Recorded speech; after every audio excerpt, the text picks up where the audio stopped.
Just a few months ago at New York Comic-Con, something happened. I received a distress call from Beverly Crusher. Something that really riled up Star Trek fans. I now prefer pacifism to combat. We're all gonna die. Something that took the entire internet by storm.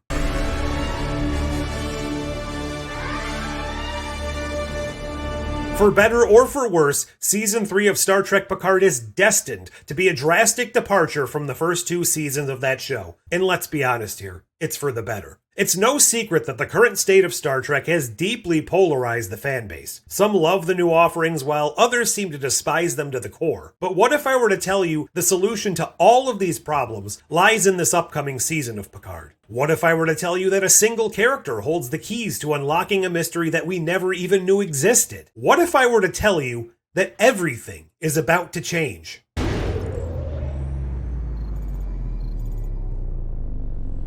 Greetings, old friends.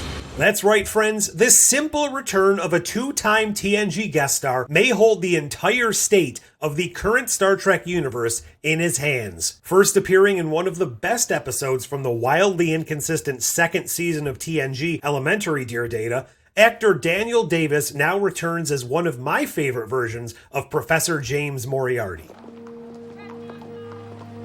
Computer, Arch.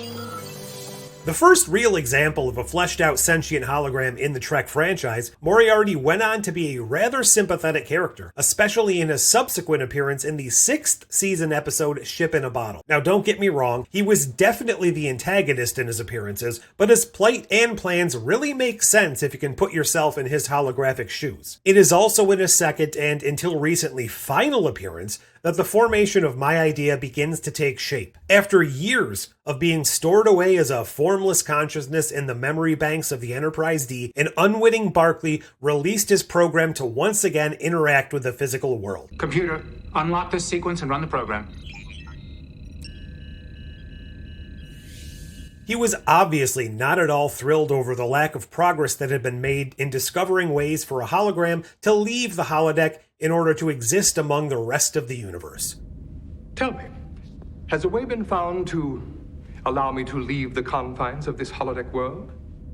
Leave the holodeck? No, of course not. You can only exist in here. Shenanigans ensue throughout that episode. While our crew is seemingly outmatched, a final twist is played and Moriarty is tricked, now believing that he has escaped the confines of the holodeck. He is in actuality within the confines of a new world, alongside his companion Regina, Countess Bartholomew. It's a data cube filled with all the information from our world and programmed to allow them a life exploring the 24th century. In fact, the program is continuing to run even now inside that cube. A miniature holodeck. One final scene shows our crew debating the reality of their own existence. Our reality may be very much like theirs, and all this might just be an elaborate simulation running inside a little device sitting on someone's table.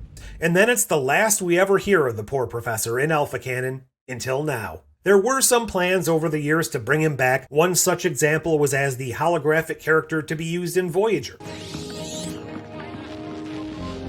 Please state the nature of the medical emergency. Instead, this idea was scrapped and we received the fantastic Robert Picardo Doctor. Then, just a few years later, Enterprise came and went. And Star Trek was gone from our screens for years. After a couple of alternate universe movies and over a decade of no new Star Trek on our TV screens, it finally returned with the incredibly divisive Discovery. Regardless of your feelings on that show, there is no question that it and the live-action shows that followed had a different feel, a different flavor than the Trek that had come before. What if there's a simple reason for all of this? What if that reason ties all the way back to those early years of TNG? What if I were to tell you that the reason new Star Trek seems so familiar yet feels so different is because it is? Everything live action that has been seen since Discovery first aired is actually taking place within the holographic universe where Moriarty resides. And what if I were to tell you that our characters finally discover this in Picard Season 3? You and I look to the far reaches of space. But something's different now. It is my belief that while Barclay and the crew of the Enterprise D had the best intentions in regards to giving Moriarty a life within that yellow box, it was ultimately doomed from being a complete success. I believe that the program was created with all of the base information available about the universe of Star Trek at that time. But no computer could hold all of the information in the universe, let alone just a few hundred years of Alpha Quadrant history. It must have been programmed with a baseline set of information and the ability to grow based on the experience and input of the users, those of course being Moriarty and the Countess Bartholomew. I also imagine that it must have been equipped with some sort of subspace wireless connection to continually add and update based on actual real-world events. Combine these two pieces of information, and I think we have all the building blocks we need to explain everything that seems off between the two eras of Star Trek.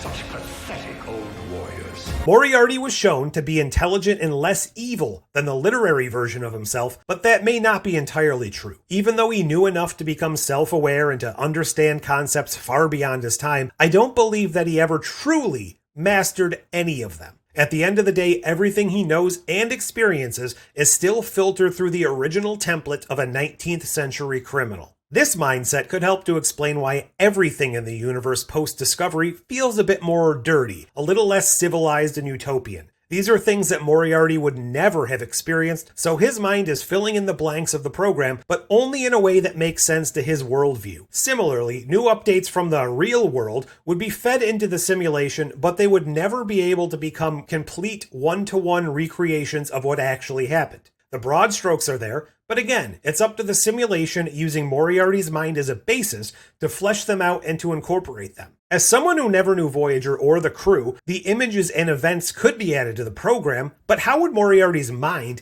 know how to interpret an X-Borg drone in 7 of 9? This could help to explain her vast differences between shows. While we are on the topic of the Borg, this is a species that Moriarty never had any direct contact or experience with. I think it's fairly safe to say that the Borg in Picard Season 1 and 2 felt very different than the Borg we had seen prior. In my opinion, they no longer felt like a large and looming existential threat. Build a better Borg. A real collective, based not on assimilation, but salvation. Your proposal is absurd, but not entirely unintriguing. Granted, they had been fairly watered down over the years already, but through the lens of my theory, it makes sense that Moriarty wouldn't have a grasp on the full immensity of who and what they are, based purely on secondhand accounts and data. Along the same lines, what about Q? The Q we saw in Picard Season 2, while emotionally resonant because of the past with TNG, felt wildly underpowered compared to everything we had seen of him prior. That's unexpected. Add to that the complete absence of any conversation about his wife or his son, and we come back to the incomplete information idea. Perhaps that information was never shared from Voyager for security reasons, so Moriarty and his Holoworld had no way of incorporating it. Moriarty would theoretically also have trouble completely grasping the concept of this omnipotent being without having any first-hand knowledge of him. I also like to believe that this is the reason behind all of the emotional baggage and trauma that Picard had to deal with during the first 2 seasons. Moriarty may have been attributing more flaws and characterizations to this man who was so instrumental to his initial existence in our world, his nemesis, for lack of a better term. What better way to give Picard a bit of poetic comeuppance than for him to end up in a synthetic body, now having to face some of the same persecution and inhumanity that Moriarty himself had to deal with. I would like to be clear here, however. I don't believe that Moriarty was consciously aware of this situation, at least not for a long time. I think that most of this universe was created through a combination of base code being updated through live feeds of new info, all filtered through the subconscious perspective of Moriarty. Basically, instead of Benny Russell, it's Star Trek is written by James Moriarty. At some point, though, he does become aware. I think. Therefore I am. And I think this is what the ultimate reveal and plan around which Picard Season 3 revolves. This is where I kind of take a big leap just for fun, but imagine if this series involves a TNG crew, or even just Picard, finding out that they're copies living inside a virtual world. Would he decide to tell his friends? Is it possible they attempt to reach out to the prime Star Trek universe in some way? We're with you. Always.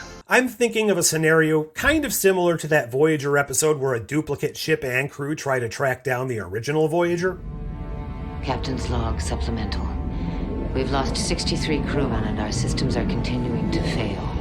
Though we're still 5 weeks away from the demon planet, we haven't given up hope. Is it possible that Vatic and the Shrike are characters in this program that have learned the truth? Jean Picard. We will have vengeance.